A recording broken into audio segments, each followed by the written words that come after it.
Dear students, now we are going to solve the second problem of common size income statement in management accounting. Management accounting లో first యూనిట్లో financial statement అనాలిసిస్లో మనకి first model compare to income statement, second model ఏంటంటే common size income statement. Already మనకు first problem అయిపోయింది. Second problem common size income statement అంటే సామాన్య పరిమాణ ఆదాయ నివేదిక లేదా సాధారణ పరిమాణ ఆదాయ నివేదిక. Before solving the problem, I would like to read the problem. Please listen carefully. The following are the P&L account of Yamini Limited for the year 93 and 94. Prepare common size income statement. క్రింది వివరాల నుండి 93-94 సంవత్సరానికి సామాన్య పరిమాణ ఆదాయ నివేదికను తయారు చేయండి. పర్టికులర్స్ 93-94, అలాగే క్రెడిట్ వైపును కూడా పర్టికులర్స్ 93-94.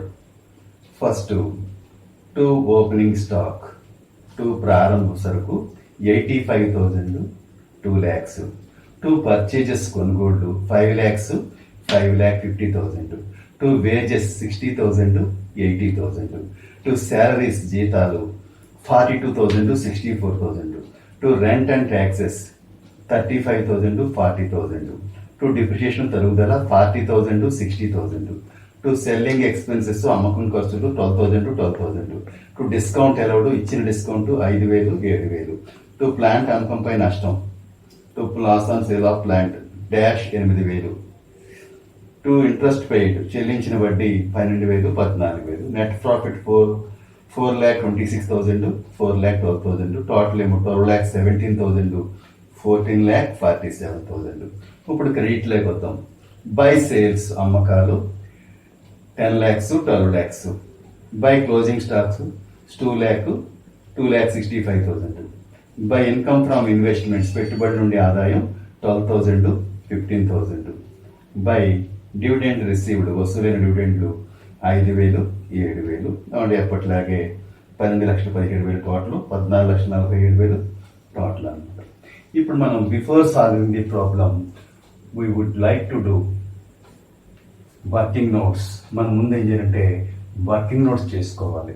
ఫస్ట్ ఎప్పుడు కూడా calculation of cost of goods sold, అమ్మిన వస్తువులు వ్యయాన్ని లెక్కించాలి. లెక్కలో మనకి ఎప్పుడైతే కాస్ట్ ఆఫ్ గూడ్స్ సోల్డ్ ఇచ్చాడో లేదో తెలుసుకోవాలి. మనం ఎప్పుడైతే కాస్ట్ ఆఫ్ గూడ్స్ సోల్డ్ ఇవ్వలేదో మనకి ట్రేడింగ్ అండ్ P&L అకౌంట్ ఉంటుంది.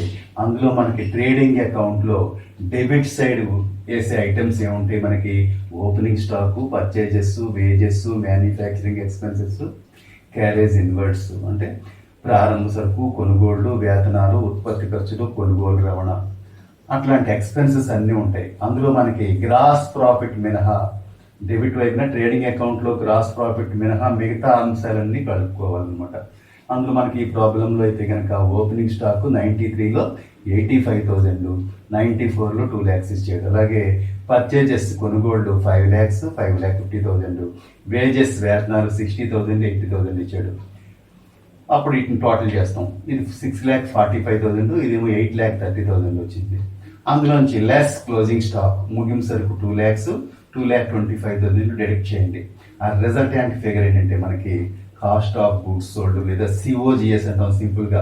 సి అంటే కాస్ట్, ఓ అంటే ఆఫ్, గూడ్స్ సోల్డ్ అనమాట. COGS అంటే అమ్మిన వస్తువులు వ్యయం.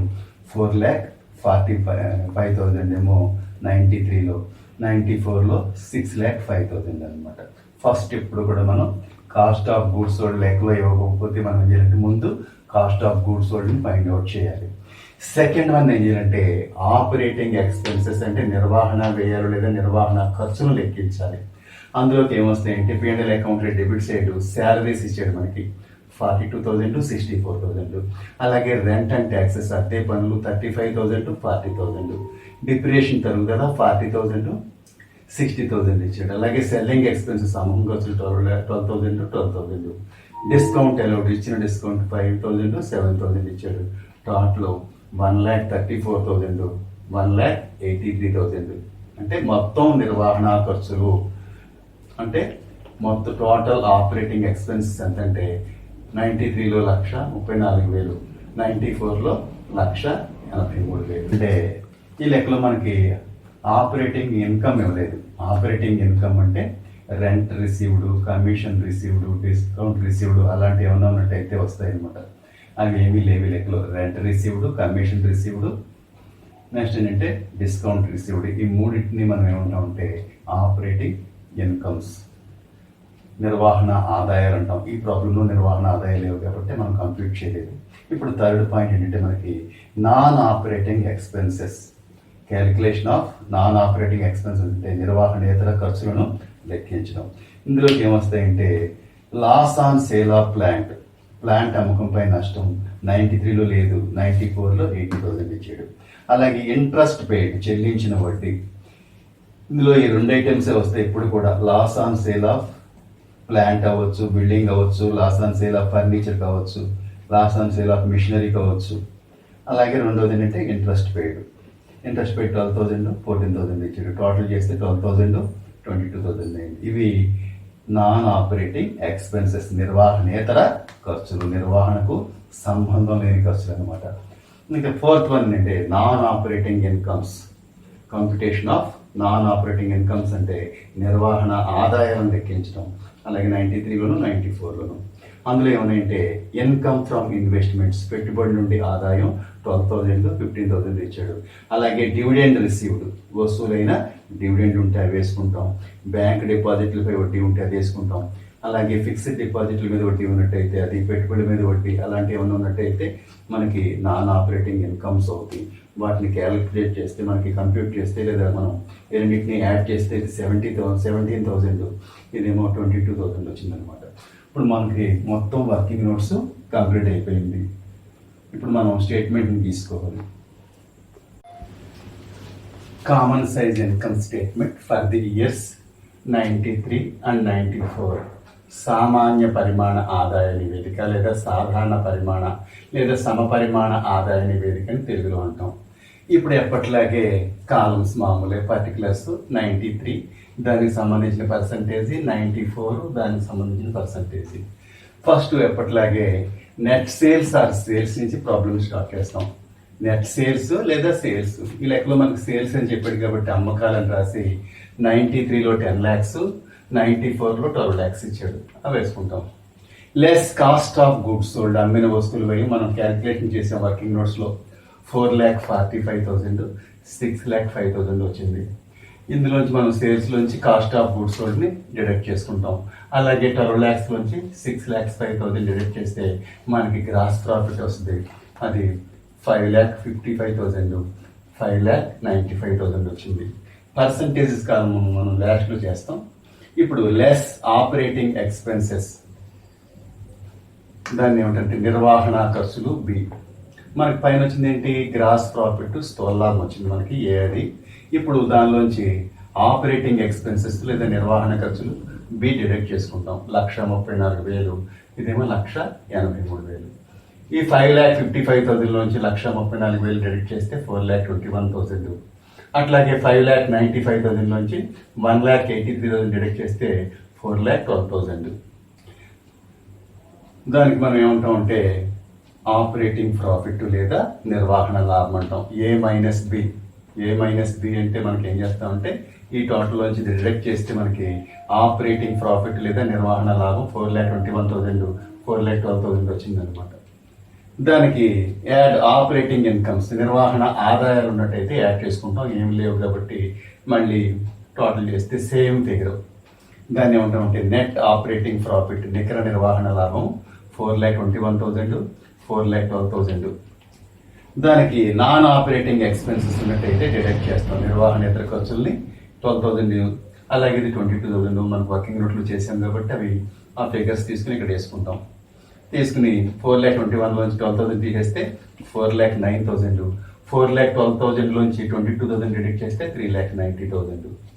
దానికి నాన్ ఆపరేటింగ్ ఇన్కమ్స్, నిర్వహణేతర ఆదాయాలు 17,000 ఏమో, ఇది 22,000 ఏమో మనకి 94లో ఉంది. దాన్ని యాడ్ చేసుకుంటే 4,26,000, 4,12,000 వచ్చింది.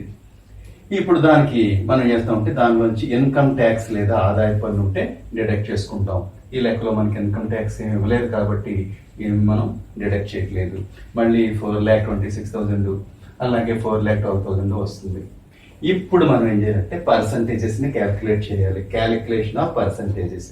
ఈ పర్సంటేజ్ని క్యాలిక్యులేట్ చేసేటప్పుడు శాతాన్ని లెక్కించేటప్పుడు ఏం చేయాలంటే let the net sales be 100. ఏ ప్రాబ్లం అయినా సరే నికర అమ్మకాలని 100 అనుకోవాలి. ఇప్పుడు కూడా నికర అమ్మకాలని అంటే 93లో 10 lakhs వాల్యూ ఎదురుగుండా 100, అలాగే 12 lakhs ఎదురుగుండా 100 వేసుకోవాలి. ఇప్పుడు కూడా నెట్ సేల్స్ ని లేదా సేల్స్ ని అమ్మకాలని లేదా నికర అమ్మకాలని 100 అనుకోవాలి. ఇప్పుడు కూడా ఏ ప్రాబ్లం అయినా సరే, ఇది సెకండ్ ప్రాబ్లం కాబట్టి. ఇప్పుడు మనం ఏం చేస్తామంటే కాస్ట్ ఆఫ్ గుడ్స్ ఒకటి పర్సంటేజ్ క్యాలిక్యులేట్ చేసుకుంటాం. ఇలాగా 10 lakhs కి 100 అయితే 4,45,000కి ఎంత అంటే మనకి 44.5 వచ్చింది. అలాగే 12 lakhs కి 100 అయితే కనుక 6,05,000కి హౌ మచ్ అంటే 50.42 వచ్చింది. వచ్చిన తర్వాత మనం ఏం చేస్తామంటే 100లోంచి డిడక్ట్ చేసేయండి, 55.5 వచ్చింది. అలాగే 100లోంచి వాల్యూ తీస్తే 49.58 వచ్చింది. ఇప్పుడు ఆపరేటింగ్ ఎక్స్పెన్సెస్ కడతాం. ఎలాగా 10 lakhs కి 100 అయితే 1,34,000కి హౌ మచ్ అంటే 13.4. అలాగే 12 lakhs కి 100 అయితే కనుక 1,83,000కి హౌ మచ్ అంటే 15.25. ఇక్కడ క్యాలిక్యులేషన్ చేసి మనం వేసాం. ఇప్పుడు ఆపరేటింగ్ ప్రాఫిట్ క్యాలిక్యులేట్ చేసుకుంటాం. 10 lakhs కి 100 అయితే కనుక 4,21,000కి హౌ మచ్ అంటే 42.1 వచ్చింది. అలాగే 12 lakhs కి 100 అయితే కనుక 4,12,000కి హౌ మచ్ 4,12,000కి హౌ మచ్ అంటే 34.33 వచ్చింది. 34.33. ఇక్కడ మనకి నిర్వహణేతర ఆదాయాలు నిర్వహణ ఆదాయాలు ఏం లేవు కాబట్టి, ఆపరేటింగ్ ఇన్కమ్స్ లేవు కాబట్టి డాష్ పెట్టేసాం కాబట్టి నెట్ ఆపరేటింగ్ ప్రాఫిట్ నికర నిర్వహణ లాభం కూడా మనకి ఇదే అవుతుంది కాబట్టి ఈ పర్సంటేజ్ కూడా ఇలాగే వేసుకుంటాం. ఇప్పుడు మనం ఏంటంటే నాన్ ఆపరేటింగ్ ఎక్స్పెన్సెస్ నిర్వహణేతర ఖర్చులు లెక్కెడతాం. ఇలాగా 10 lakhs కి 100 అయితే 12,000కి హౌ మచ్ అంటే 1.2. అలాగే 12 lakhs కి 100 అయితే కనుక 22,000కి హౌ మచ్ అంటే 1.83. ఆ తర్వాత మనం టోటల్ చేసేసుకుంటాం. చేసిన తర్వాత మనకి నాన్ ఆపరేటింగ్ ఇన్కమ్స్ ఉంటే యాడ్ చేసుకుంటాం. ఇందులో ఇది వచ్చింది కదా, అలాగే ఇలా వస్తుంది కాబట్టి మనకి నాన్ ఆపరేటింగ్ ఇన్కమ్స్ అంటే మనకి 1.7. అలాగే క్యాలిక్యులేషన్ చేస్తాం. 10,000కి 10 lakhsకి 100 అయితే కనుక 17,000కి హౌ మచ్ అంటే 1.7. అలాగే 12 lakhsకి 100 అయితే కనుక 22,000కి హౌ మచ్ అంటే 1.83. దీన్ని యాడ్ చేసుకుంటాం. యాడ్ చేసుకుంటే మనకి ఇది 4,26,000 వస్తుంది. ఇది 42.6. ఇది 4,12,000 34.33 వచ్చింది. మనకి ట్యాక్స్ లేదు కాబట్టి మనం ఇక్కడ ఏ పర్సంటేజ్లో క్యాలిక్యులేట్ చేయాలి. ఇప్పుడు profit after tax. Profit after tax అంటే పన్ను తర్వాత లాభం కూడా మనకి సేమ్ వచ్చేస్తుంది. అలాగా ఈ 42.6 ఇక్కడ అవుతుంది. 34.33 మనకి ఇది ఆన్సర్ అవుతుంది. ఇక్కడ మనకి 93తో పోలిస్తే 94లో మనకి ఏమైందంటే ప్రాఫిట్ డిక్రీజ్ అయిపోయింది. ఇక్కడ 4,26,000 ఉన్నది 4,12,000 అయిపోయింది. కాబట్టి సంస్థ యొక్క ప్రాఫిటబిలిటీ కండిషన్ అంటే మనకి లాభదాయక స్థితి మెరుగ్గా లేదని లేదా సంతృప్తికరంగా లేదని చెప్తాం. ఎందుకంటే తగ్గిపోయింది కాబట్టి నికర లాభం 4,26,000 నుంచి 4,12,000 తగ్గిపోయింది కాబట్టి సంస్థ యొక్క లాభదాయక స్థితి అంత మెరుగ్గా లేదని చెప్పవచ్చు లేదా సంతృప్తికరంగా లేదని చెప్పవచ్చు. So problem is over. Thank you very much.